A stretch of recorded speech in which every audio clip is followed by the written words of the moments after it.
అయ్యో, ఇంటి ఓనర్ గారు గేట్ వేసినట్టున్నారు. ఇప్పుడు ఎలా? వదినకి ఒక్కసారి ఫోన్ చేస్తాను.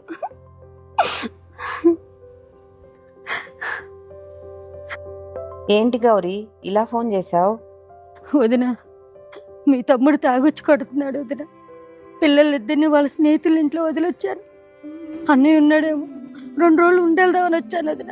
ఇక్కడికి వచ్చి చూస్తే గేట్ వేసింది వదిన. ఒకసారి బయటికి రా వదిన. ఏంటి బయటకు వచ్చేది? నేను ఆఫీస్లో ఉన్నాను. మీ అన్నయ్య వారం దాకా రారు. అలా అని నువ్వు గేట్ తీసుకుని లోపలికి వచ్చావనుకో, ఓనర్ గారు ఊరుకోదు. అయినా ఎవరి సంసారాలు వాళ్ళు చూసుకోవాలమ్మా. ఎవరి గొడవలు వాళ్ళవి. ఇప్పుడు ఏమన్నా మీ అమ్మ నాన్న ఉన్నారా? ఇదేమన్నా నీ పుట్టిల్లా? నీ కష్టం వచ్చినప్పుడల్లా ఊరికి రావడానికి.